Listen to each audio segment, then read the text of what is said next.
here, reporting today for All Urban Central. Now in this video, we're going to be talking about Lil Baby's colossal rise, putting it in context in regards to his label situation with QC right now, where he is kind of taking over the Migos as a spearhead and as a priority artist of both their labels, quality control. Now firstly, it's important to say, if you guys don't know, at the end of the day, labels are a business, and just like any business, it's all about return on investment. So labels will give preference to and prioritize certain artists over other artists if they feel they can get a higher return on investment, make more money from them, etc, etc. It's basic business. You guys probably know this already. Now it's also important to say that Lil Baby is of course a solo artist, whereas the Migos have 3 members. This means that even if Baby and Migos were earning the very same money, just by nature of how the splits go, QC are earning less money off the Migos because they would get less splits as a result of them having 3 members. Now there are 3 major factors at play here, I think at least. First of all, it's Lil Baby's huge rise, as I said. Second of all, we've also seen a bit of a downfall of the Migos, not necessarily saying they've fallen off or they're irrelevant, but they definitely haven't been as successful as they have been in the past, and I'll break down the numbers for that in a second.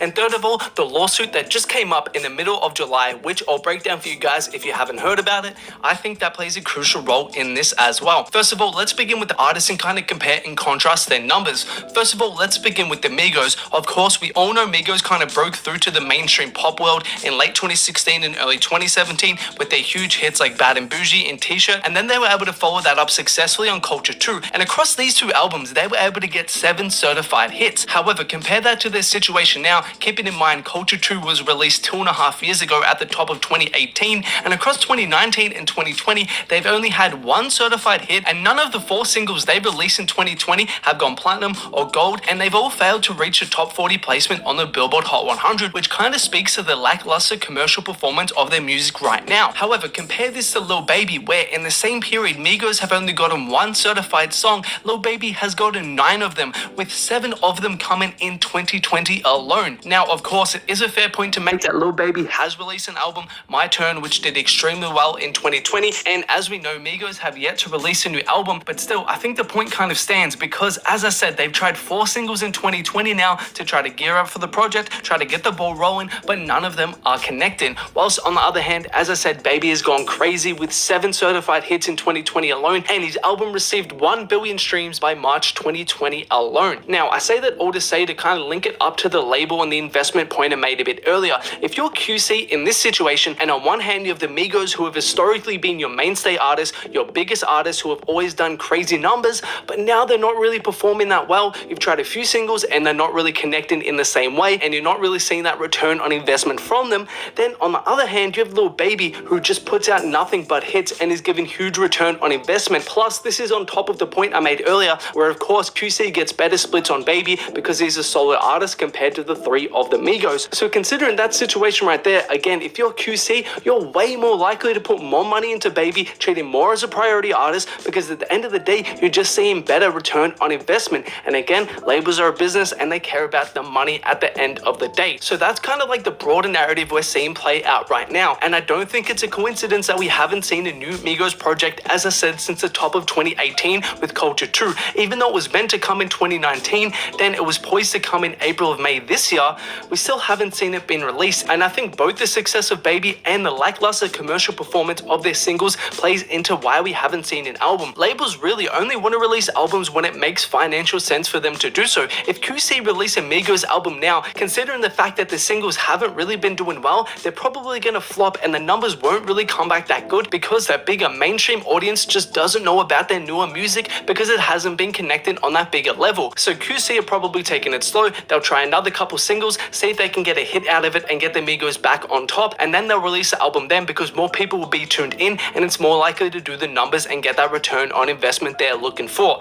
Now last of all to mention is a lawsuit, as I said. Now I'm going to be referencing this article by Ashley Collins of The Hollywood Reporter, quote, Migos sue talent lawyer over excessive fees, conflict of interest, which came out on July 15, 2020. And before we get onto that, guys, I just want to take a quick second to say a big thank you to All Urban Central for allowing me to feature on your channel. If you guys don't know, I'm a content creator myself and I have my own YouTube channel with similar videos like this. The link to my YouTube channel and my Instagram will be in the description if you guys want to check it out after the video. All Urban Central reached out to me to see if we wanted to work, and I thought, why not? So again, big shout out to them. It's a huge opportunity for someone like myself, but let's get back to Baby and Migos. Now I do want to say this video will not cover all the information super in depth. Of course, it's an article regarding legal situations, so it's impossible to include everything in a short 10-minute video or something like this, so I suggest you read it in your own time, but I'm going to break down the most important bits concerning this video right here. And the meat of the article really revolves around the Migos lawyer Granderson. Now, Granderson works for the Migos and Quality Control. Now, of course, this presents a conflict of interest because Granderson is meant to do what's best for his parties, and in this situation, his parties are both the Migos and Quality Control. But there might be situations and decisions that arise that make both these duties impossible to fill at one time, which presents a conflict of interest. And Granderson, in this case, allegedly, according to the report, saw Migos as, quote, easy targets and coaxed them into a one-sided deal for the benefit of a higher priority client, Quality Control Music. And notice the wording of that article, quote, a higher priority client, which basically translates to Granderson getting more money from QC than he does the Migos. And this just makes sense because obviously the business of Migos is a subsidiary of the business of QC.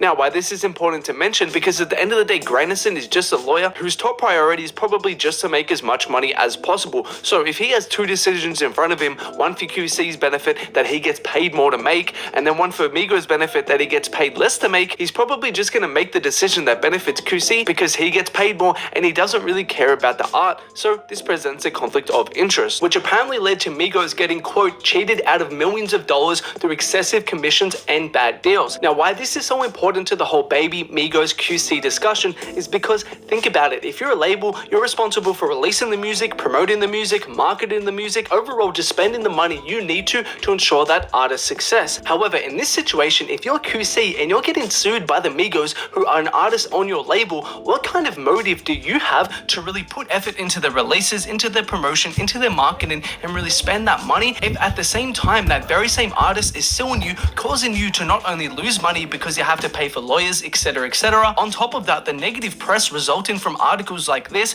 hurts your public image and tarnishes your name. And third of all, the time and effort you're spending on this lawsuit and talking to lawyers, etc., etc., is time and effort wasted that could have been going to working on the label and working with other artists. So yeah, circling back to Migos and Baby, again, what motive would you have in this situation as Quality Control to really put your best foot forward in regards to the Migos career? You probably wouldn't have a lot. Again, that is an assumption, but compared to someone like Lil Baby who isn't suing you, is a solo artist and is having more success, you would probably be more likely to not only spend more money on Lil Baby, but put more time and effort and overall just prioritize his success over the Migos at this point in time, considering all the factors I laid out in this video. Overall, it's a really interesting situation going on. However, it isn't a good sight to see. Of course, we all know Quality Control were like a family unit. We saw Baby, we saw Migos, City Girls, Yachty, etc., kind of move as one, and they really gave this image as a family unit. So it really sucks to see. Plus, on top of the lawsuit, we've gotten a couple interviews from Lil Yachty, who obviously is signed to QC, and also a Migos interview where they talk about Lil Baby,